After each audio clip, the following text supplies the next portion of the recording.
This is NBK, nothing but Knicks. When send past the assist, you know that it's #1 show that breaks down the game. If you can't play defense, stay out my way. Dribble the ball, come down the lane. 5 seconds on the shot clock, who gon' win us the game? You wanna hear Nick updates and trade rumors? Post-game reviews, this the place to tune in. So tell a friend just to keep the ball moving. Like the page if you feeling the movement. Every game we coming to win. Give us a sub like a player that came off the bench. This is NBK, nothing but Knicks.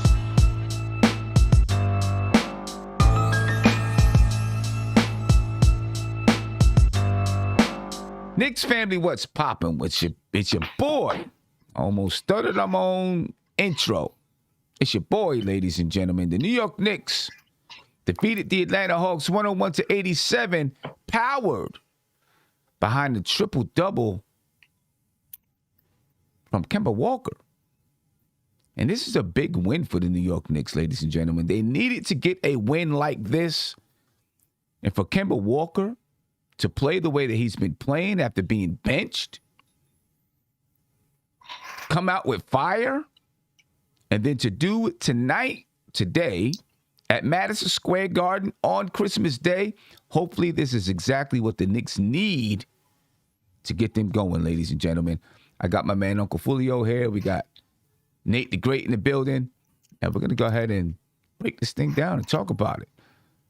Uncle Fulio, what's popping with you, man? How you feeling about it?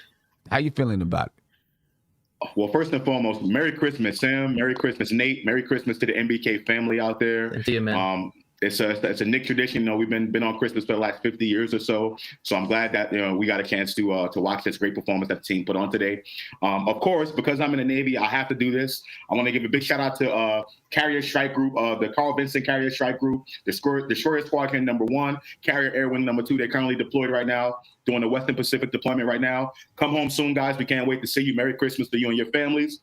Also, the Harry Truman Strike Group, Carrier Air Wing #1, Desron 28. They're currently doing the Mediterranean deployment right now, currently away from the States, away from their family. So much blessings to you guys. Thank y'all for what y'all do. And we're holding it down right here at home, waiting for you guys for a safe and speedy recovery back home. Thank you for your service. Thank you. Sam, just a phenomenal performance tonight from the New York Knicks. Kemba Walker with a great performance. Julius Randle said at the end of the game that Kemba Walker is the heart and soul of the New York Knicks. He's the heart and soul of that team. So obviously, with the performances that he's been having since Tips put him back in the starting lineup, it's just been great for this team. And what a win! We definitely needed to get this at home in front of the national audience on Christmas. So I'm excited. Yeah, and I don't care that they didn't have players.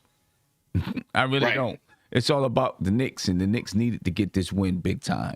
Nate, any thoughts on it? Yeah, Merry Christmas to y'all, first and foremost, in the chat. Yeah, I agree. This was definitely a must-win for the Knicks. Live TV, you want to have a good showing. Kemba played well. What I did like is what Tibbs said, is that the Knicks are a better team when Julius Randle attacks. And he did. He attacked early and often. I mean, even if it was from the perimeter, he shot good shots. He played within the offense. I agree. He has to attack every game. He's our best player, and you got to get your best player going early and often. And Kemba definitely did come. Julius did come, and then Kemba came in, and then Fournier had some spurts. Grimes had spurts. That's what you want to see with a team. You want to see other players step in and you see your best player, get it started. Yeah, that's without a doubt. That's exactly what you want to see, man. Julius Randle, he's got his hair braided. Maybe Julius Randle having his hair braided just allows more. Maybe it's just cooler. He has a cooler head. He feels younger. You know what I'm saying? Maybe he just has a cooler head, and it helps him to play better. I don't know. He also was mic'd too, Sim. I think he was enjoying it too. You said what? He was mic'd up, so I think he was enjoying that. But too. That's true. He played more loose. That's true. He was mic'd up. He seemed to be in better spirits today.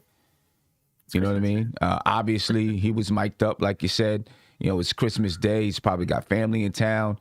He can't go around moping. And not today. You know what I'm saying? So maybe it helped this game some.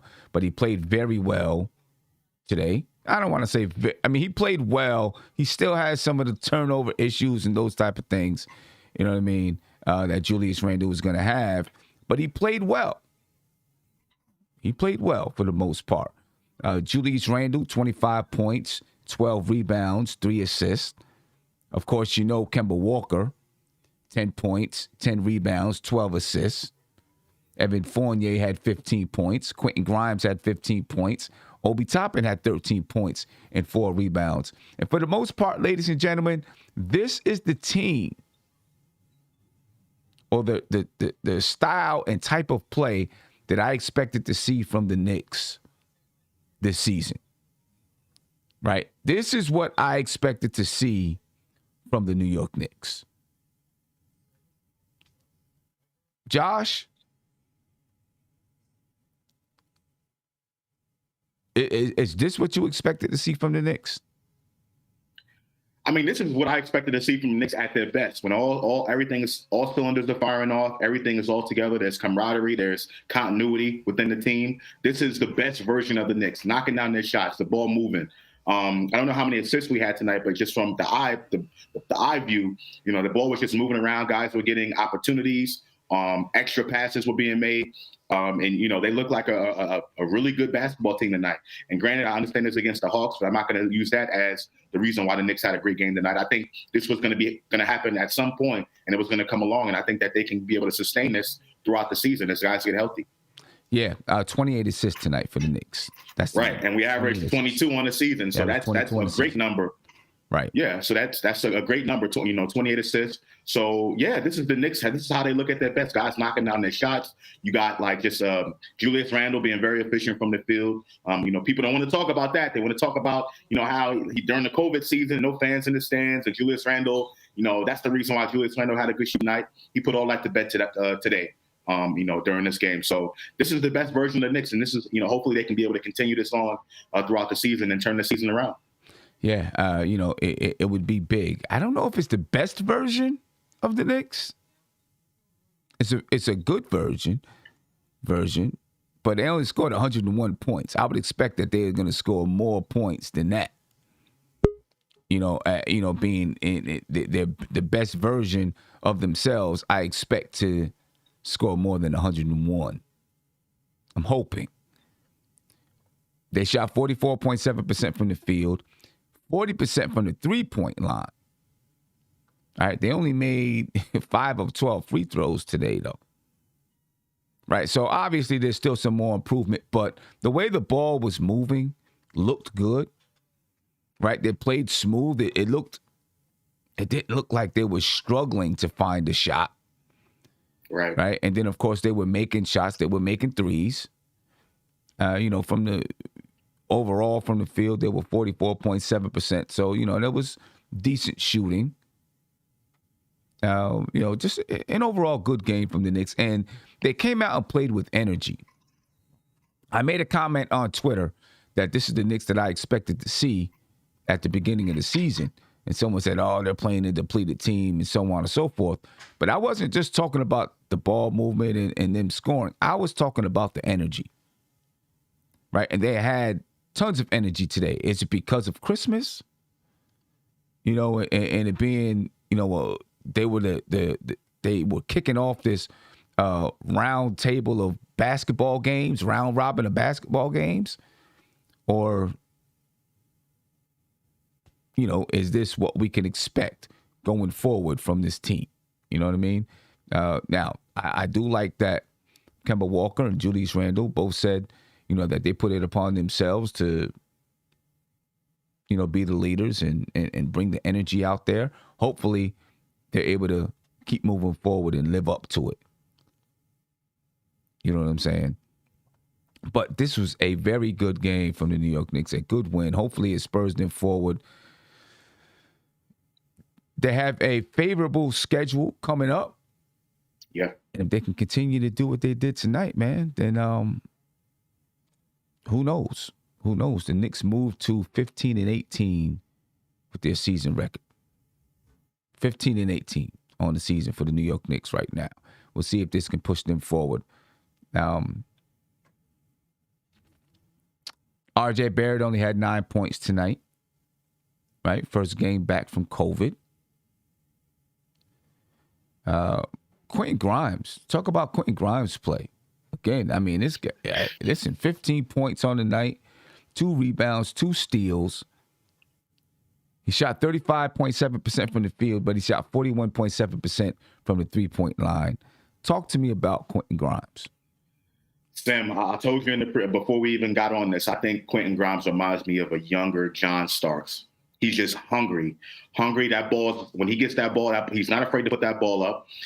Very confident in his shot. Definitely can defend, right? I can see Quentin Grimes being a really good piece to this team moving forward in the next couple of years. And people want to talk all the time about Quentin Grimes having a low ceiling, high floor, and all that stuff. I think with his ability to shoot the basketball and him not being afraid when he goes out there on the floor, nothing seems to really faze him. You know what I'm saying? I think that, he's going to be an important piece for this team moving forward. And no question, Quentin Grimes needs to be a constant in this rotation for the rest of the season. No doubt in my mind, because of his defensive ability and because of his ability to get hot from the three-point line, there's no reason why he should be outside of the rotation. And I hopefully Tibbs can be able to see that moving forward. But I really like this kid, Quentin Grimes. I really do. People want to talk all the time about the Knicks should have drafted Josh Christopher and Kai Jones and all of that. I think we got a player in Quentin Grimes. No question about that.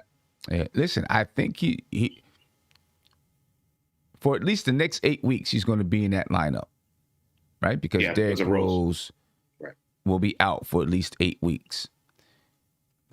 After the 8 weeks, we'll see. But if he's playing well, he's knocking down shots, he's playing defense, you can't take him out of the lineup, right? You can't take him out of that lineup if he's playing well.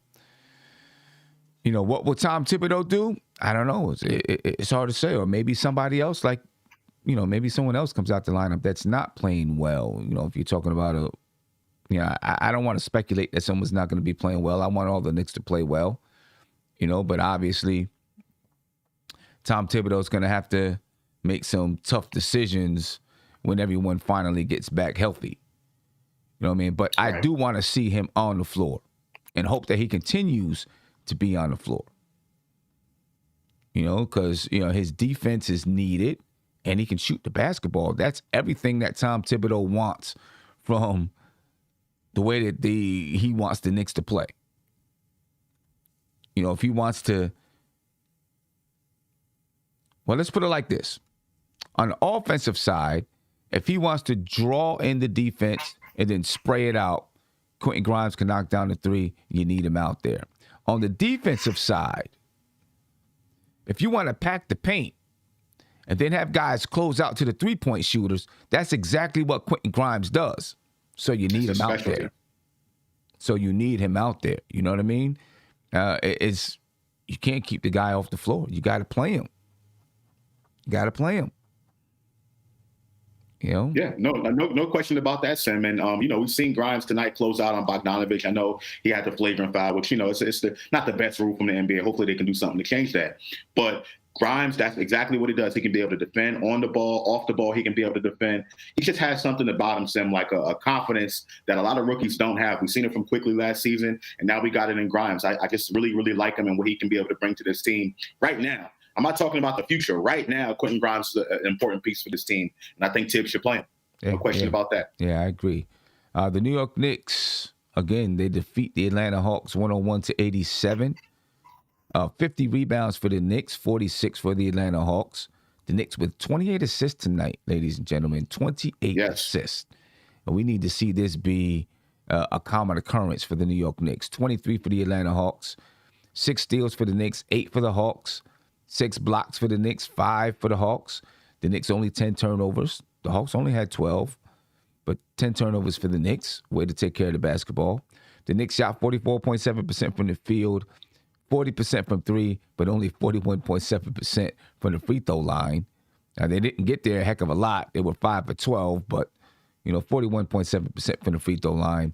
The Hawks, 37.9% from the field, 34.2% from the three-point line. And they only shot 57% from the free throw line. So I guess it equaled itself out. The Knicks were led in scoring by Julius Randle with 25 points. Delon Wright led the Hawks with 20 points.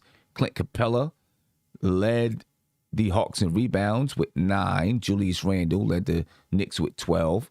Gorgie Dang, he led Gorgie Dang. That confused me for a second, but he led the Hawks in assists with 5. All right. Kemba Walker led the Knicks with 12. Kemba Walker had a triple-double. Remember that. 10 points, 10 rebounds, and 12 assists. Clint Capella, 2 blocks for the Atlanta Hawks. And Mitchell Robinson had 5 blocks for the New York Knicks. 5 blocks for the Knicks, ladies and gentlemen. Yeah. I'm relieved at this game. I wish that they would have beaten the Atlanta Hawks because we'd be on a nice little streak right now. If we would have, I wish that we would have beaten the Washington Wizards because we'd be on a nice little streak right now. But hey, we take what we get. Big win tonight. You know what I'm saying? And let's hope that it spurs us forward. Tony, any thoughts about tonight's game? Oh, well, Merry Christmas, everyone. Today's game. Christmas, Merry Christmas to you, bro. Oh man, this is what we envisioned, or at least I envisioned, coming into the season with these additions. I think this was the best team win of the season. Everybody had moments, Fournier, I think, had 11 straight at a time. Obi had 9 straight at a time. Randle was solid all game. RJ started the game real good. I think this was just a great team effort, something we haven't seen all year, where multiple guys, you could say the whole team, you know what I mean? Like everybody played well. The shooting was well. Excuse my lights. The shooting was well. We shot a good percentage, and hopefully this is the game that transition us into a good stretch. Yeah. Hopefully, man. Hopefully. Let me get to a phone call real quick. Excuse me a second. All right. Caller, you're live. Tell me your name and where you're from, please. Emmanuel from Flushing. Emmanuel, what's going on with your brother? I'm good. I'm good, guys. By the way, Merry Christmas for all of y'all, and as well to your Merry Christmas. Yes. Listen, I watched the game since the same third quarter because I was me and my dad had to get something for someone on Christmas. So I have to say it's probably the best, probably one of the best, the second best Knicks game I've seen in years. I mean, I'm not saying it's better. To be honest with you, my best Knicks memory was in 2011 when they beat the Celtics. Melo was killing the Celtics because I remember it was a back and forth game. The Knicks were up by 16, then Boston were up by 15, and then the Knicks rallied and came back to win a game. But this is probably the best Kemba game I've seen that I felt that he took it over with a triple double. Yes, scoring wise, he didn't score that much, but at least that he was getting his team involved, and that was the best part. I know that people will still bring up about him being benched, all that stuff, but I think in some respect it kind of motivated Kemba, and I hope it does throughout the whole course of the season, regardless if Derrick Rose gets back. But I thought, to be honest with you, it was a great win, especially on national televised game on Christmas Day. So good shout out to Kemba, and also shout out to Obi with that best dunk. And I think that dunk was better than the one in Indiana because I didn't like the dunk against the Pacers because at the time we were down, and I thought it wasn't like cool. I mean, yes, don't get me wrong. I like the dunk per se, but I didn't love the fact we were down and used it practically to 5. But I like the dunk. I love the dunk on Christmas. That's it. But anyway, take care, guys. All right, appreciate you, man. Take care. Merry Christmas. Take care. Merry Christmas to you, my brother. The player of the game, obviously, was Kemba Walker. 10 points, 10 rebounds, 12 assists. All right. Tom Thibodeau, let it be known that Kemba Walker is going to be the starter. Tony, how you feel about it? How you feel about it? I'm excited. Excuse my lights. I don't know what's going on. I thought it was Christmas lights. You know what? I'm gonna rock with that. Yeah. Christmas lights is fashion. I'm happy about it, man. I thought it was irrational decision to pull him so quickly. I think he's earned his spot back as of these last 4 games that he's played well in, and I hope he continues to stretch. And I think notably him and Randle are kind of figuring out how to coexist. You know what I mean? And that's gonna be big. Even in the post game little interview thing, he talked about me and Randle leading, right. which is great to hear, and Randle right there by his side while he's saying it. So hopefully this propels us into something great. Right. Yeah. And you have seen in recent games that Kemba's been playing that the chemistry between the two has grown. They've gotten to know where they're going to be on the floor a little bit more. Before Kemba went out, I did an entire video on Kemba Walker and Julius Randle and their chemistry growing on the floor, how they were finding each other and looking at each other, broke down film and everything. And then next thing you know, Kemba Walker comes out, because I felt like if those two got it clicking, they could unlock this offense. And then the next thing you know, Kemba was out of the lineup. He's back in the lineup. Hopefully it will continue to click and it can unlock the offense. And then, maybe the defense starts to come around as well. Nate, your thought? Kemba Walker back in the starting lineup?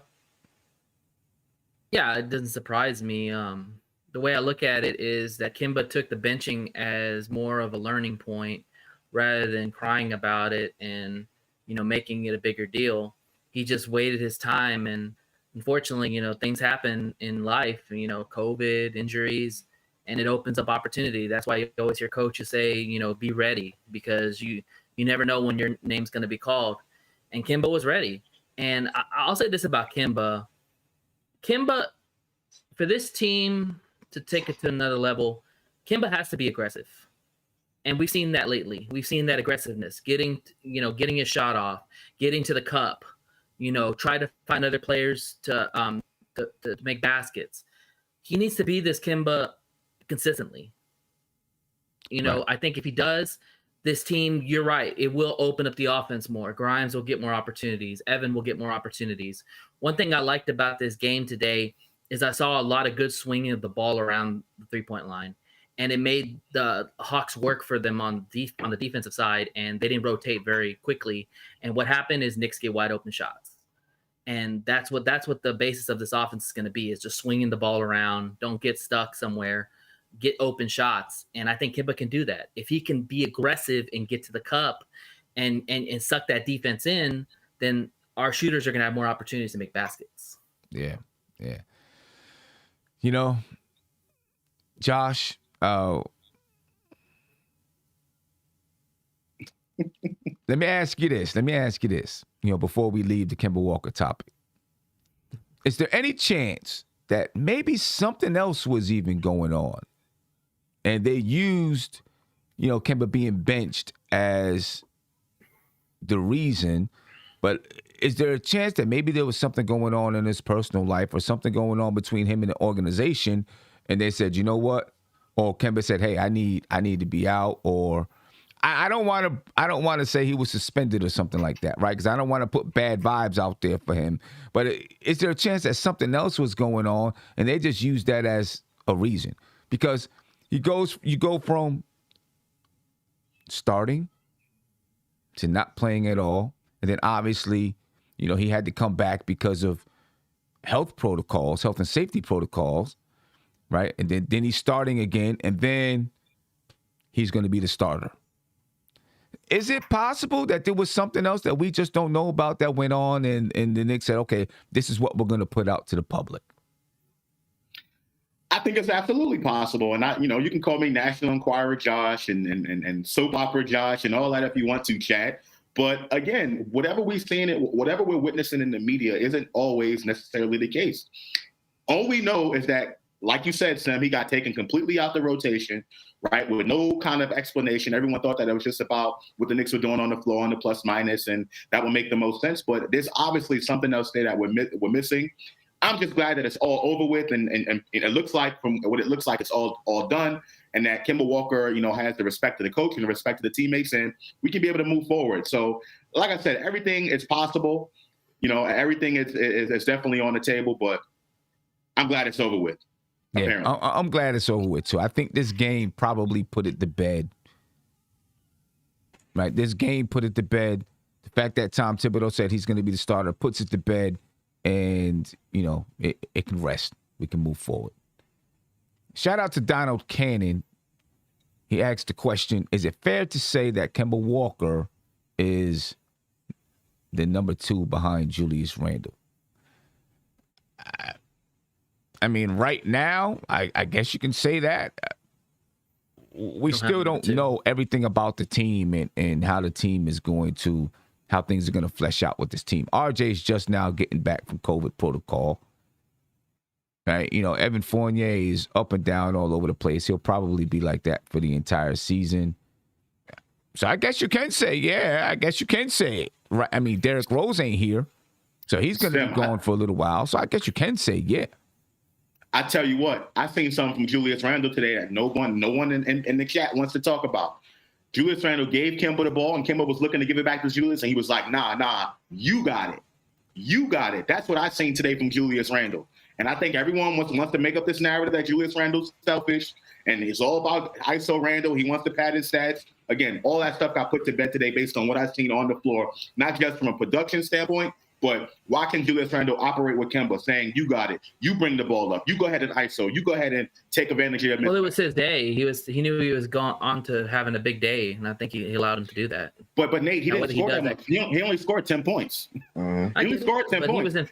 But it was impactful. It was an impactful 10 points. I mean, he got a lot in the first quarter. What I'm saying is the whole point of me bringing that up is this whole narrative that Julius Randle's selfish and he only cares about isolating and padding his points, and that Randle doesn't want to give the ball to anybody else. He can't play with a point guard that needs the ball in his hands. I think that's completely gone and smashed. I've been saying this the entire season. So as long as Kemba can remain aggressive and play this style of basketball, this can definitely help this team because the type of offense we like to run. If he can continue to play it, because that's the reason why he got benched in the first place, is you did not see that aggression in those games where he looked lifeless. And like I said, maybe him sitting on the bench was a learning point for him and said, you know what? This is it for me. Like, I'm back at home and I'm being benched and I'm not even playing. Like, I got to do something. I don't know if it's my attitude. I don't know if it's my aggressiveness, whatever it is. I need to get myself right. And he did. And now, I think it really came down to just him being aggressive. I really think that's what it is. Just his aggressiveness on the floor. But he probably was shocked too, Sim, that he got benched after coming home and taking that discount with the Knicks and all that, to get benched and not play. He didn't take a discount. Well, he didn't take a discount. Okay, well, fine. He came back. I'm just saying for real. He didn't take a discount. He got bought out from OKC, and the money that he's making with the Knicks makes up the money that he, got bought out for with okay. Well, OKC. The point is, he came back to New York. He was supposed to be the savior. A lot of people looked in the eyes, and he got benched, and he was pretty much irrelevant. And then, things happened in life. Like I said, COVID, injuries, all that. He took back his opportunity, and let's see what he does now with it. Obviously the momentum's high on him, and he kind of looked like the Kemba of old a little bit, little flashes. So let's see what happens after this. Yeah. Oh, let's see. Hopefully, he's the Kemba that we were hoping for. Caller, you're live. Tell me your name and where you're from, please. What's going on, Sim? This is Reg Ice out the Bronx, out the BX. Merry Christmas, Happy Holidays, everybody. How y'all doing? Pretty good. Merry Christmas to you, brother. Merry Christmas. Good. I was listening to the show just now. I heard Josh say something about Kemba Walker and Julius Randle put it to bed. He passed him the ball. He passed it back. Julius only passed it back because he was up against a center. He had the mismatch. He wanted him to take the center off the dribble, so he passed it back to him. It had nothing to do with the putting things to rest. He just made the best basketball play because it was a mismatch. But anyway, in regards to, I don't know. I'm glad that Kemba Walker's starting. He should have never been taken out the starting lineup. I thought that was an overreaction by far. I know that Tony Crow kept saying that. I agree with him 110%. I think Josh said it too. I'm more concerned about this rotation, though, because I'm watching the game and I'm screaming and yelling and I'm trying to figure out why Tibbs is not paying attention to the team. I watch every game, and Julius Randle, he could play okay, but after 8 minutes in the first quarter, he looks trash because he's always tired from 8-9 minute mark to the end of the quarter. He turning the ball over. He looking crazy, looking goofy out there because he's tired. He should be bringing Obi in by at least the 9 minute mark of the first quarter. Stop playing him the whole quarter like he do. Then he let him play the whole third quarter. Then he expect him to look good down the stretch in the fourth quarter when he's looking crazy. I'm more concerned about Tibbs in his rotation than anything. I think once Tibbs starts to understand that he don't have to play these players 10 straight minutes, Kemba 10 straight minutes in the first quarter, play the whole fourth quarter. I thought he was trying to get Kemba hurt on purpose at the end of the game. I'm wondering why he's still keeping him in the game. He got the triple-double, take him out. Why are you still keeping him in the game? You know he got bad knees. Yeah, My major concern is that's how Thibodeau. Tom Thibodeau got to figure that out. Okay. You know that's how Tom Thibodeau is. You know what I'm saying? He keeps guys in long. Now, do you think with Julius Randle, because Randle, he has a penchant to turn over the basketball. And you know how with some players it's like you can only keep him on the floor for so long before you start to get negative returns. Are you saying Randle doesn't come out till sometimes 1 minute left in the first quarter, or he'll play the entire first quarter and then he'll come out the top of the second quarter? Do you think if Randle played 6-7 minutes in that first quarter and then Obi came in and then Randle came back in, whatever it is in the second quarter with 7 or 6 minutes left in the second quarter, do you think you maybe start to see a refreshed Julius Randle because he's playing a little bit less minutes and less turnovers, maybe better decision-making? So do you think he's one of those players that if you go over this certain limit, you're going to start to get negative returns from him? Easy. If you watch the game, it's every game. It's every game. Once he gets to that 8 minute mark of the first quarter, after that, watch and pay attention. He starts to look goofy. He starts turning it over.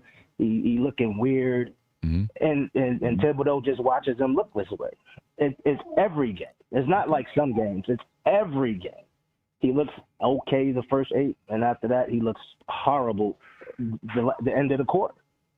He looks just think about the Knicks games, and at the end of the quarter, Julius Randle always he takes bad shots. He never could hit the end of the quarter shot. He always looked crazy last 3 minutes of the quarter. I don't understand why Thibodeau don't see that. He's tired. You can't play Kemba Walker 10 minutes straight in the first quarter. Why would you even think of doing that? Let him get 6 minutes, 7 minutes, and get him out of there. Okay. Why are you trying to play certain players? These players, you just had these players play three games with no substitutions. Everybody over 40 minutes. Why are you playing them the whole game today and we blowing them out? Makes no sense at all. That's what I'm saying. I'm happy with Kemba back in there, but if Tom Thibodeau don't figure that out with the rotations, he needs to get up out of here. And I love Thibodeau, but I see what he's doing, and he can't. Josh said it. He calls it off a template. Like, okay, well, I'm just going to put Kemba in for whoever and let him play those 10 minutes straight. He's not paying attention to Kemba on knee. I mean, bone on bone. Yeah. He put Rose in there. Same thing, 10 straight minutes. Why are you doing that to D Rose? You know he's injury prone. Now he out with his ankle, and you knew he was already hurt. Okay. You can't play these people the same way. Yeah. Well, let's see what happens when these guys get back. I don't know. I mean, it's probably going to be the same, but, we'll see what happens. My man, I appreciate your call. Thank you for your time. Everybody enjoy your holiday. Y'all take it easy. Appreciate you. Merry Christmas. I need to respond to him, Sam. I need to respond to him. Right. First and foremost, I get it. One game, right? One game. But Julius Randle's always been a willing passer. Always. I think that's been a part of the problem. He's been overpassing. And this whole narrative that Julius Randle doesn't pass the ball and he's only caring about himself, I just think it's foolish. Completely foolish. Julius Randle could have had 15 points tonight. I would have been on there saying the same thing. Like, you know what I'm saying? Like, Julius Randle is willing to pass guys the ball, but when guys have the ball, they have to be aggressive for it. They have to want the basketball. Tonight, we've seen Kemba want the basketball and actually do something when he had it, right? So all this one-game stuff, I'm just mentioning today specifically because, yeah, the Knicks won the game, right? But everything that you guys were talking about the crowd being there and that affected Julius Randle's shot and the COVID bubble and all of that stuff, like, none of that stuff matters. He was playing terrible. Now he's playing better. But I do agree with the caller what he said about Julius Randle in the minutes at the end of quarters. I think that is that's a good point. That's a good point. Yeah, I definitely agree. I do believe that maybe with Julius Randle, there may be a point of diminishing returns. Right. You know what I'm saying? And I think Tom Thibodeau has to start to recognize that point. You know, there's definitely a point of diminishing returns. And if you can get him out before that point, now, there's going to be times when he's hot and you say, we're going to let him roll. Or there's going to be times when you're low on players and you're going to say, this is what we got to put him out here. But maybe it is time for him to start trusting Obi more, keep Randle a little bit more fresh. You know, so in the fourth quarter, he's ready to perform. Maybe he knocked down in free throws. So I get it. I agree with that. There's probably a point where you're going to start to get some negative returns from Julius Randle, and I think Tom Thibodeau has to recognize that. But anyone just joining us and listening in, let's not forget the Knicks did win today, though. All right, they did win, and they, you know, convincing game. They won by 14 points over the Atlanta Hawks. Triple-double from Kemba Walker, 10 points, 10 rebounds, 12 assists.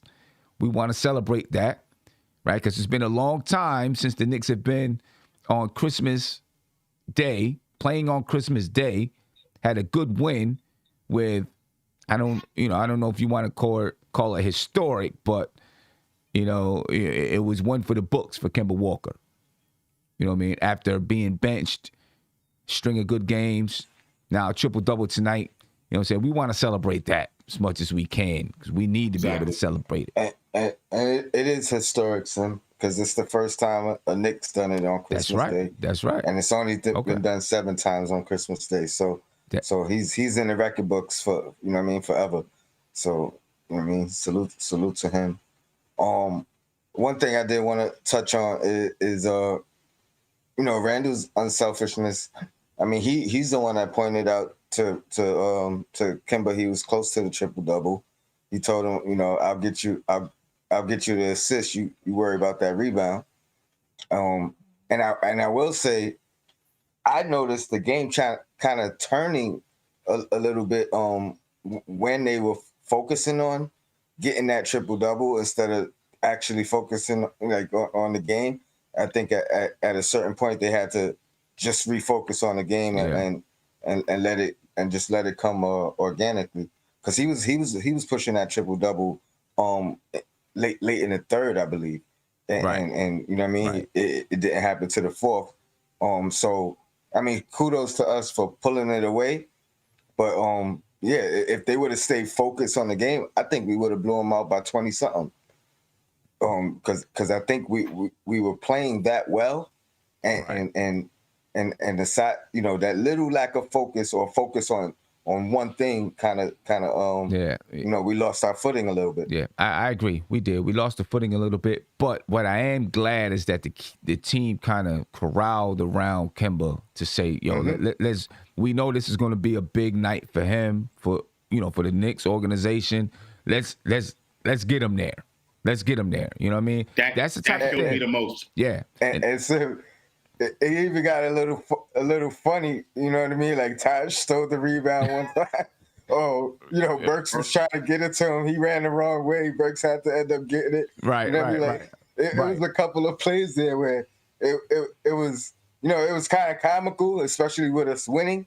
You know what I mean? But in the back of my mind, I'm like, all right, let's make sure we pull this away. Yeah, let's get the win. You know what I'm saying? Make sure we get the win. That's the most important thing. Yeah. Nate, I'm going to come to you in just a second. Let me get to a couple of super chats. Ayub Matan, he said, it's crazy. Why are we as the Knicks focused on Trae Young when we're below 500? I don't know. I think Knicks fans just wanted to see Trae Young at the Garden on Christmas Day. Really, I think it was really as much as that. You know what I'm saying? You want to see a big game. People want to enjoy that game. So, trust me, the Knicks are going to be able to see Trae Young again at the Garden in Atlanta. Back to Julius Randle. Nikki Barrett said Julius has always been a willing passer. He was cooking today, and he still passed a lot. He leads us in assists for a reason. Merry Knicksmas. Merry Knicksmas to you, Nikki. Appreciate you, my man. Appreciate you. Do you think this starts to change and Kemba Walker becomes the leading assist getter for the Knicks? I mean, I would love for that to happen. Kemba Walker's never really been, the setup guy. But I think over the last few games, you've seen that he could be a setup guy. You know what I mean? I hope so. I hope so, Sam. I hope that that's going to be the case moving forward. If I had to bet on it, I wouldn't say that's going to happen because of what you said about Kemba not really being a high type of assist guy. Mm-hmm. But also for the reasons that I think Julius Randle still can be able to draw double teams. And I think that's how the Knicks pretty much get the majority of their open looks from 3-pointers. When Randle is getting double teamed, they come over and double team, and he's able to kick it out. So hopefully, Kemba can do that. He has the ability to do so, but I still think that Randle's going to lead the team in assists. It's not necessarily a bad thing either. I think he can get up there by the end of the season and end up kind of being tied with Randle. Like both averaging somewhere around 6 point something assists. And the reason I say so is because, especially if he continues this aggressive stretch, because that's where his assists come from. He's not a guy that's just gonna, play the game and kind of facilitate throughout the game. But when he's aggressive, now he's reacting to how the defense is playing him. That's how he gets his assists. So if he's not aggressive, his assists are gonna be very limited. You know what I mean? Like he reads the defense, he reads the double team, he's used to double teams. So the more he's aggressive, I think the higher his assist numbers are gonna go, because he's a read and react guy. He's not a natural facilitator. Yeah. I think for me too, it's about penetration and him being able to get to the cup and sucking the defense in. I think that's where he's more of a better passer in that sense, because he does still got some of that quickness, like we saw the day where he took a guy off the dribble and got to the paint and kicked it out to shooters. When he hit that one for Toppin in the 3-point in the corner, I mean, he can be that kind of passer. Now, is he a CP3 that's going to read the defense? No, he's not a guy like that. But I think also too, for the sake of Randle, you got to take some stuff off his plate. I'd rather see Randle score more than pass. I mean, I get it. I love a guy who wants to pass, but dang it, we need this guy to score. I mean, he needs to get his numbers up. He needs to get feeling good, because when Randle's going good, this Knicks team is going good. He needs to get his efficiency up. I'll say that. Not his numbers. To me, he needs to get his efficiency up. Well, yes. If he was shooting efficiently from the field, then his scoring numbers would be up. Let me get to. I just want him to take more shots. Okay. I mean, I want to see more an aggressive Randle throughout the game. Period. And I think Kemba. I would like Kemba to take on that role of being more the facilitator. I think he needs to do that. I really want. I want to see him there again. I don't want to see him have those games where he only takes 9 shots, and that's just somebody that's just crazy hot. I want to see him focus on his shot a little bit more. Let's say that. You know what I mean? Instead of having to focus on facilitating, focus on his shot so that it's efficient. He's shooting 42% from the field and 30-something%, low 30s from 3. If Julius Randle right now, with the number of shots he's taken, was shooting 47% from the field and 38% from 3, he'd be averaging 25 points a game. So I really want to see him focus on his shot, focus on taking good shots, focus on passing out of the double team, focus on not getting himself in trouble. Those are some things that right now, he's doing. You know what I mean? So having someone to take some responsibility off his hands, I think, will help him to focus in those areas. That said, he played a good game today. Merry Christmas, Kathy. Yeah, Merry Your wife's Christmas. in the chat. Merry Christmas. Merry Christmas. Your wife, Merry Christmas. Yeah, big shout out to Andrew Nash. After watching the game live, Julius would be a great player. If he played more decisive, Fournier creates gaps on the defense consistently.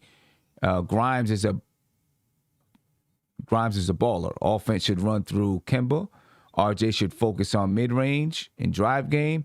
Overall, a great win. And Andrew Nash, thank you so much for the 50 ball super chat. Dang. I appreciate that. Holla. For the 50 ball. Yeah, no doubt. I appreciate you, man. And I agree with everything that you said there as well. I appreciate you, Andrew. And yes, big shout out to my wife. Thank you for joining the chat. She's always watching. Antonio Sparks says, I love it when you guys are happy. I'll tell you what, Antonio, I'm always happy, though. Win or lose. We're just critical. Know. We're just critical when the Knicks play. You know what I mean? Always happy, though. So let me get you a phone call here. Caller, you are live. Oh, my God. I'm live? Yep. Had to do it on Christmas. I got to do it one more time.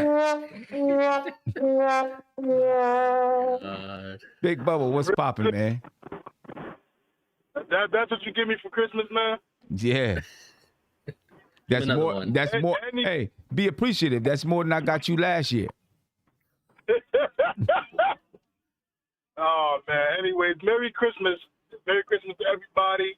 To the MBK family, Merry Christmas. You know what I'm saying? What's going on, Sim? What we talking about? What do you think we talking about? Give him another one, Sim. Yeah, give me another one. What do you think we talking about? We talking about Hold on. Just to let you know, when the phone's ringing, you can't listen to what you're saying. It's always about the Knicks. We're talking about Kemba Walker and if he can continue to, facilitate the way that he did today. Yeah, I mean, look, right? I mean, I was talking about this a little earlier. With Kemba right now, he's in a good pocket. I think what he's doing right now, with the 30-point games, the triple doubles, I want to see that, simmer down to like a steady 16, 17 points, maybe six assists, 7 assists around that. Get around those numbers because I think right now, he's out of body right now, Sam. The way he's playing, the production that we're getting out of him, I think it's really out of body what he's doing right now. He's in a really good groove, but I don't know how long that can be sustainable. Like I said, if we could get him to a steady, consistent 16 points, 17 points on good efficiency, I'll take that versus just having this. I'm not saying this is only his good stretch, but he had this good stretch and then he goes back to how he was playing before. I'd rather see that, the latter, Right. I think that he will continue to play well. I mean, even when he went out, he was averaging 12 a game, and he wasn't really being aggressive at that point. So I think as long as he stays aggressive, attacking, I think he'll be okay. What I also like, though, that I've seen from him over the past couple of games is, well, I guess he always gave effort on defense. I felt like his defense has been a little bit better. He's not going to be able to do anything with his height, obviously. You know what I mean? Limited. That's just is what it is. But as long as he continues to give that effort on the defensive end, pick up those charges when he can, Yeah, and Sim, I think the main thing with me was that, when Kemba got benched, the defense was just really, really bad. Defense was atrocious. And I think, him sitting these games gave him a fresh mindset, a little recharge, and, he got him a little more rest. Okay. And because I do see the effort. I do see him, with the charges and everything like that. So I do see that. You don't want him to exude all his energy in the stretch. I'd rather him try to, like I said, maintain it for like the rest of the season, and everything. But I do like the stretch of what he's playing with defense. He's giving effort, like you said. He's 5'11". There's only so much you can do at 5'11" in the NBA. So I'd rather just see the effort with him right now. Yeah. Okay. The only thing I will say though is when he did go out, and I was a proponent of it. I'm not gonna lie. You know what I'm saying? I was surprised when it happened because I thought the Knicks defense was playing better. We went over those numbers. You know what I'm saying? We went over those numbers, like 10 games before he went out, and the Knicks were holding teams to under 100 points. You know what I mean? In those 10 games, but that's neither here nor there. He's starting now. He's going to be the starter. So we'll see what's going to happen, man. Hey, Sim, before I head out, Sim, I did want to say that, I do like what Kemba's doing because I do believe another thing that's going to help us out is that if Kemba has the ball, if Kemba has the ball versus Julius Randle, I think only good things are going to happen. I think if we get the ball less out of Julius Randle's hand and more into a point guard's hand, and just, make Julius Randle more of a power forward than a point forward, I think we're going to see a lot of good things, especially with the structured basketball that we got going, that we got a lot of winnable games. Okay, well, let's see. Big Bubba, I appreciate you, man. Merry Christmas. Merry Christmas. I hope you bought your parents something. Yeah, now come on, now you know me, I'm a big spender, man. I got the money on deck. I had to, make sure. Actually, I actually got my dad some Knicks tickets. That's actually funny.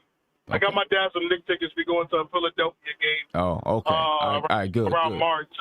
Good. And then we got my mom. We got my mom some jewelry. And Sim, I got you something, Sim. Oh, boy. It's in the mail. Okay. All right. Well, when it comes, I'll open it on air. Okay. Hey, it might take a little while. It might take a few months. Yeah, right. Might take a couple months. Yeah, let me get this guy off the line. You'll get it by next Christmas, son. Yeah, I could get him off the line. I was afraid he was going to say he bought his father some Minnesota Timberwolves tickets or something like that. At least he got Philadelphia. Let me get to another call. Call you live. You name me where you're from, please. This is Jamrock, man, from South Florida. Jamrock, what's going on, man? How you feeling? I'm good, man. Thanks to everyone on the panel and yourself, man. I appreciate you, man. I'm glad you called in. Glad to hear from you. Merry Christmas. Merry Christmas, man. Appreciate it. I don't want to be the guy to pee in the punch bowl today, but I'm glad for the win. It's definitely a good Christmas gift today after the season that we've been having so far. But there's a couple of things that still bother me. It could be three things. Okay. Either Julius Randle doesn't have the ability to learn, he doesn't care to learn, or he's not getting coached. But he keeps doing the same thing over and over in terms of over-dribbling or not being able to recognize double teams. And like I said, I'm glad for the win. He played okay today for me. The fact that he can't identify double teams from last year being the same problem, as well as over-dribbling, that bothers me. And it bothers me because even in a win, if you still see bad habits, it needs to be addressed. Mm-hmm. So you kind of get rid of those bad habits to be able to perform more efficiently when you play against better teams. That bothers me. I mean, I don't understand why that is. I agree with you. I'm just hoping that he needs more seasoning, one day, whether it's with the Knicks or not, you know what I'm saying? That seasoning comes out in his basketball game. And, he's got to learn how to do it. And I don't know. Sometimes I don't know what to tell you. To be honest with you.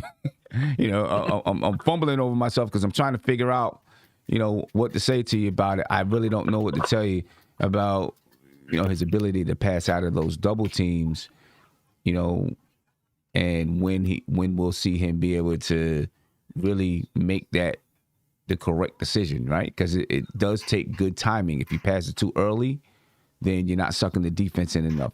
If you pass it too late, then you're getting trapped off of the double team. So you got to have that perfect timing to know exactly when, to swing it. But I'm hoping that taking the ball out of his hands, and then, it comes, it's a little more sparingly that you get those double teams on. And when he does have it, he'll probably still get the double teams. But if you have other people scoring and the ball, Kemba or whomever is creating for other people, it makes it a little bit tougher to double team because you don't want those guys to get off. You know what I mean? But We'll see. Yeah, man. Today when he got double teamed close to the 3-point line and the out of bounds line, like you saw the double team coming, and he saw the double team coming, and I'm just like, okay, he's seen the double team coming, and he waited, got the ball and got trapped, and then lost the ball, and it's like, how? I mean, we see the double team coming. You hope that he can see it. You don't know what, how he's seeing things through his lens, and maybe he'll never be able to see it coming. The double team was coming in a straight line, though, so you had to see it. It was coming. It wasn't coming from behind or out of his line of No, I get what you're saying. I get what you're saying. The only thing I'll say is, go play on the basketball court and see how much differently you see the game than your coach sees the game, than the fans in the crowd see the game, than people on TV see the game. I'm not saying you're not right about him getting the ball out of his hands for the double team. I'm not saying that. I'm just saying things look very different than when you're on the court, than when you're watching on TV, than when you're on the sideline, than when you're the coach. Okay. Yeah. But Jam Rock. All right, man. You guys have a wonderful Christmas. You, man. Yeah, definitely. Thank you for calling in, bro. Appreciate you. And Happy New Year if I don't get to call him again. Definitely. Happy New Year to you too. Appreciate you. So, what about last season? Julius Randle was passing the ball out of double team last season pretty well. I mean, he still had some of those problems because but not to this extent, though, Sam. That's what I'm saying. Fans act like this. I mean, not to this guy extent, can't do it. Not to this extent, but he still had some of those issues, and one of the arguments for him stepping up and taking his game to another level was still, like for this season, was learn how to get the ball out of your hands, learn to recognize the double teams, learn to recognize where they're coming from, how to get it out of your hands quicker. You know what I'm saying? Now with him, having the season he had last year, it's even more double teams coming, and they're loading up even more and coming in different ways. You know what I'm saying? So, I mean, it's something that he definitely has to learn how to deal with. Because teams know it. I mean, when I was watching, when the Knicks played the Wizards the other night, I was listening to the Wizards telecast. You learn a lot from listening to the opposing team's telecast on how they want to attack us. And one of the things that they said, they were talking about the coach. They said, Wes Unseld knows if you load up on Julius Randle, he might turn the ball over because he doesn't handle the double team well. You know what I mean? And it's known throughout the league that he struggles with it. It's something that he's got to work on. He got to work on it. Sam, also guys have to move without the basketball. A lot of times they give Julius Randle the ball, they watch Julius Randle get double teamed, and no one moves. No one cuts to the basket. I think, what was the game that the Knicks were actually moving without the ball? I think the Boston game. They were moving without the ball. Julius Randle was being able to find them. He still had his turnovers or what have you, but guys just stand still. They pass it and then they don't get out the way. They don't move. So that has to be another part of it as well. Like, I'm not giving a pass to Julius Randle. He definitely needs to get better. No question about that, because the best Julius Randle is better for us. But the rest of the guys have to move too. That's all I'm going to say. I agree. I think also. Hey, go ahead. I was gonna say I'll give him a pass. Number one, I think this is one of his best games of the season. I think that's something that we're gonna have to live with being the number one option, and I think he's still learning. Now, people hate to hear that he's still learning, but like he has to continuously adjust. So like he made an adjustment from the first year to last year. And then teams adjusted. So now guess what? He's going to have to readjust. You know what I mean? So I think he's learning. He's still learning. I think he's figuring out. I think you can see some of the things that he's gotten better at in these situations. I think he makes some amazing passes out of double teams, and it's almost in the tightest of spots sometimes. And a lot of times guys just miss the shot. So I think his teammates got to also hit those open shots out of the double team, because that's when it really looks bad. If the guys are missing the shots, and then, this is 3 missed shots in a row, and then the 4th one, he turns it over. So now, now it looks like he's 0 for 4 when the double team is coming at him and things of that nature. But I think he's getting better at it. I think he's still, learning, and I'll live with it. Especially, I think, like you said earlier, it's all about his efficiency. When he's shooting with efficiency, I think we're a totally different team. Yeah. And upon his rock, I like what he says here. He says Randle has one problem with double teams. He doesn't seem to know that the man who is doubling you, who has that doubling assignment, is open and where he is. And I think that's a big part too of being, when you get double teamed, you got to know, okay, if Tony's guy is double teaming me, I've got to locate Tony. You know what I'm saying? Where is Tony? And Tony also has to get open. Tony does. Tony has to get open. Yes, he has to get open. But sometimes if that guy is all the way on the opposite side of the floor, there may not be an area for Tony to move to. You know what I'm saying? So as the person being double teamed, I gotta locate him, and sometimes I don't think you get players like LeBron and other guys who are able to take a snapshot of the court. You know what I'm saying? And so they know vision. When that double team comes, they know who's open. I don't know if Randle has that. Well, I know Randle doesn't have that ability, at least from what I see. I don't want to say I know, but from my perspective, he doesn't have that ability. Sim, I got a question. So I was kind of thinking when you guys were talking about the whole, is he getting it? What's going on? So I was thinking, Tibbs a defensive-minded guy. I mean, that's what his credo is. Do you think, and I probably say yes to this, but give me a percentage. How much in practice is he throwing double teams at Julius Randle when they're practicing? And how is he reacting, or is he not reacting? How much time do you think they're emphasizing on this? Because I mean, practice is totally different from the game. So I'm pretty sure that they probably do, throw some double teams from different areas. They scout teams. How did they defend Randle last year? Where did the double teams come from? And have them go when they can practice, right? And have them go over where those double teams are coming from and how to kick out of it. But then, of course, when you get in the game, it becomes different. Yeah. The speed is different. Teams obviously adjust and send, double teams from different areas, or a different guy double teaming. Sometimes they wait, and not just Randle, but any player in the NBA, they wait until that ball gets put on the floor.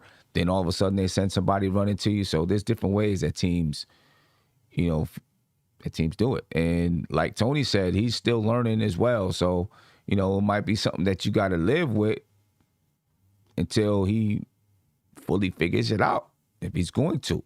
I point to DeMar DeRozan all the time, because you see how DeMar DeRozan looks so seasoned in his game right now, but it didn't always look that way. Even when he was dropping, still dropping throughout his career, he's averaged 20 points or more, but it didn't always look as seasoned. You know what I'm saying? Now he's 31 years old or whatever it is, and he looks really, really seasoned and really, really good. And everyone's like, look at how good DeMar DeRozan looks. But he's 31 years old, and he had years of, being the second guy on his team. They had to trade him because they didn't think he was good enough, but he's gotten seasoned and he's learned. He wasn't always a guy who could get assists. He became a guy who could distribute. You know what I'm saying? And he looks really seasoned. So let's just hope that Julius Randle gets to that point one day. And the reality is, and as Knicks fans, I think we have to take this and understand it. He's kind of still a younger player, but not really. I mean, he's in his prime. 27. But he's 27 years 27. old. So he's closer to 30. Okay. Right. He'll reach his prime 28. 28 is usually around a player's prime, 28 to 31 or 32. Their prime years. So the thing is with me, I've already accepted it that he's going to be a high turnover guy. I mean, LeBron James is a high turnover guy. Russell Westbrook's a high turnover guy. Hold on, Nate. No, I'm not. No, let me finish. Go ahead. He has the ball in his hands so much. And when you have a player that has the ball in his hands so much, they're going to turn over the ball at a high rate. It's just that's true. Facts. It's simple as that. Yeah. And the thing is, if you want to take the ball out of his hands, like we're talking about putting it in Kemba's, then maybe the turnovers will go down. But I just think Julius Randle's just a high turnover dude. I mean, it's something you have to accept. He might be a high turnover guy that's going to make bad decisions out there sometimes. And I see people in the chat say making up excuses. Man, listen, if you guys go listen to other shows, we've talked about his bad play. We've been talking about his bad play all season long. Reasons and excuses are two different things. And what we're trying to figure out is what is the reason that he's making this mistake. Is he having a hard time learning it? Does he understand where the double team comes from? Does he understand who to pass it to? Does it register to him fast enough? All of these things are reasons. We're not making excuses for him. If it doesn't register to him, it doesn't register. What else do you want me to say? If I was making an excuse, I would say, well, it doesn't register because his contacts ain't in or something. That's an excuse. What I'm saying is maybe it doesn't register for him. It's not an excuse. It's a reason why it doesn't happen, and it may not ever happen. That's all I'm saying. It's not an excuse. People don't understand that on almost every team in the NBA. I would say almost about 85 to 90% of teams in the NBA. The guy with the ball in their hands the most is going to turn over the ball the most, right? And that's typically the guy with the most assists too, right? Almost an 85 to 90% of teams in the NBA. You look at Miami, that player is Jimmy Butler, right? You look at Denver, Jokic, right? It's going to be that way through teams in the NBA. That's just how it is. That's how the NBA is ran. So if you have the ball in your hands, they're going to, that's how it's going to be. Period, point blank. Randle is in that spot right now. I do agree we need to take the ball out of his hands. Take the ball out of his hands some, give it to Kemba, right? But Kemba has to want to play that, and he has to want to take the ball from his hands. And he has to be aggressive when he has the ball in his hands so that we won't be in this situation. People think that Julius Randle and what we have right now with the Knicks is the final product. Everything is still evolving with this team. Like, this team is still evolving. So, like, everyone just needs to relax and calm down and wait for the front office to do its work to bring more players in here that are better than Julius Randle to take the ball out of his hands. And I think that's when we'll see a better Randle. Yeah. I mean, it is what it is, man.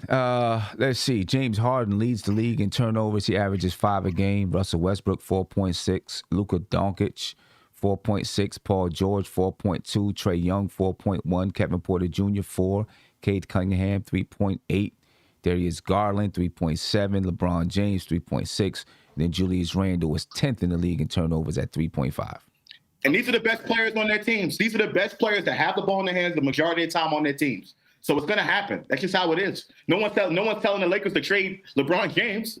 Yeah, the Lakers got 2 players in the top 10. Yeah. Think about it. The thing though, that I think separates from Julius Randle from a LeBron or not Russell Westbrook, but from a LeBron or Paul George or KD, he averages 3.2 is the efficiency from the floor. You can live with the turnovers, but you got to be efficient scoring the basketball. Because Julius Randle averaged these same numbers last year as far as turnovers, but he was way more efficient from the floor. And so you're like, okay, you know what? He's scoring the ball. He's knocking it down from 3. He's getting assists. We need that efficiency to go up. How about this? He's the only person on that list that didn't start his career and as a number 1 option. So how about that? So give the man some time to figure it out. You know what I mean? Like you talk about LeBron James, Russell Westbrook. I mean, maybe you could argue Paul George earned his way into that tier of a player. But these guys have been double teamed for a lot longer years and having to figure it out. And they're still high turnover guys. Yeah. So how about that? You know what I mean? Like, it's always going to be. You got to live with Randle, man. It's me says, what does Randle do without the ball in his hands? I would say grab 12 rebounds. Maybe a block. Maybe a block. He has the ability to be a catch and shoot kind of player when he's knocking his shots down. Got 1 steal today. The thing with Randle that I saw today that was kind of concerning, and I'm just going to chalk it off to 1 game, but getting double teamed at the baseline, right in the corner where you don't have your peripherals, you can't see nothing, so you're having to try to use your side to see where your player's going. You can't get into those corners. They always say don't get into the corner. Don't let the defense get you to that situation because it's 3 defenders instead of 2. Because the baseline is a defender in a sense. And I just thought Julius a couple of times got into that corner and really, struggled in that sense. I mean, I've seen him get double teams other places, but you don't want to see him get double teamed in those corners because it's really hard for the player to see what the heck's going on. Let me get to one last phone call, then let me get out of here. Call you live. Merry Christmas to my crew. What's going on, man? Mr. Sim, Mr. Josh, Mr. Tony, and I'm drawing a blank that shows my age. It's me, your boy, Cornerstone Kev. What's going on with your Cornerstone? How you feeling, man? I got a cold, man. I'm going to be spending Christmas at home, unfortunately. Okay. So, all right. You know, but how's everybody doing? So far, so good, man. Good, man. So far, so good. I'm getting ready to log off. You're the last call of the night. You know what I mean? I'm getting ready. Oh, then I feel privileged then. I had to, man, because I hadn't talked to my boys in I don't know how long, so I had to call up and see how everybody was doing after a nice Knicks win. I got to say, this is a different Kemba Walker that I'm seeing. I don't know what to chuck it up to. I think Josh is on cue a lot when he says you have to be patient. I think we were over anxious, and I see things starting to click a little bit. My only problem with Randle, when it comes to Randle, is he dribbles too much. He dribbles too much, and then it gets him in trouble at times. I don't have a problem with him bringing up the ball. I don't have a problem with him initiating. But he's got to, if he's going to get trapped like that, he's got to get the ball out quicker. That's my only complaint. Everybody else, was really, pretty good today. It was good to see RJ, back in the mix. I'm just going to chuck it up to Russ today. I liked what I saw today. Okay. All right. I like what I saw today too, man. This is the energy that we want the Knicks to come out with. They played with good energy today from the beginning of the game to the end of the game. I don't know if it was the energy that was in the building because it's Christmas or what, but they played with really good energy. Put out a nice win. Obviously, Kemba Walker, 10 points, 10 rebounds, 12 assists, player of the game, scores his third career triple-double. Only the seventh player to get a triple-double on Christmas Day. And since that happened, LeBron James will probably get a triple-double. Of course. You know what I mean? He'll probably get a triple-double today. You know what I mean? And the first player in Knicks history to get a triple-double on Christmas Day. So, that's what's up. Yeah, so, but yeah, man. So now do we go to Minnesota, or does Minnesota come to us? Or is that I think Minnesota game? Comes to us. No, is it Detroit? Is it Detroit? Or Detroit. Let me see who it is. It's probably Detroit then. But I think they come to us. Okay.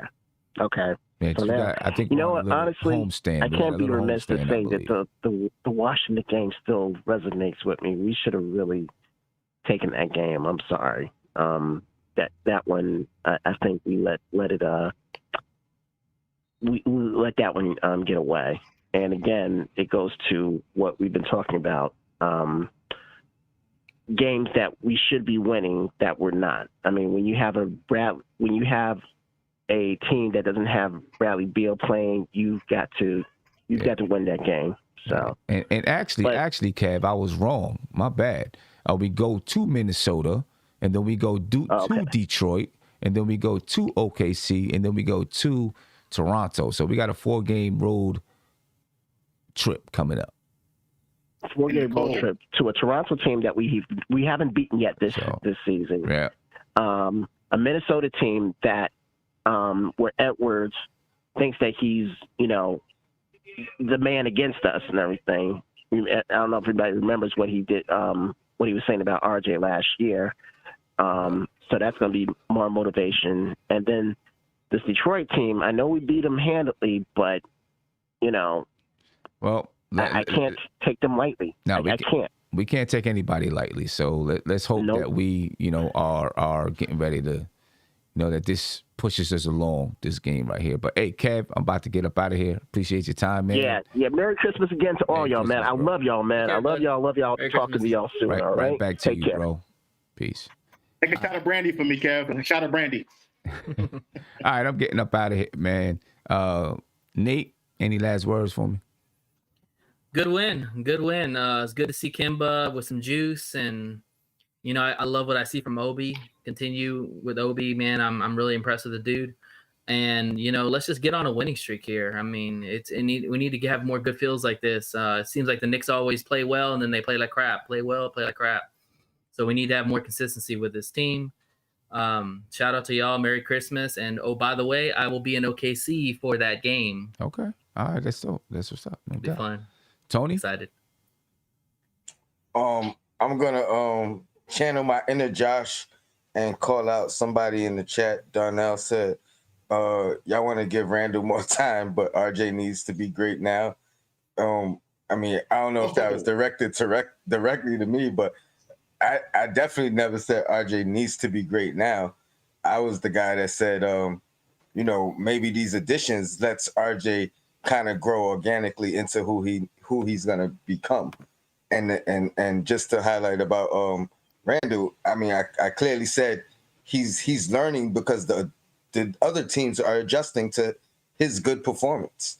So once they adjust, he's gonna have to readjust. It's gonna be a continued learning process as you become better in the league. So shout out to the chat. Sim, as always, keep doing your thing. Merry Christmas, everyone.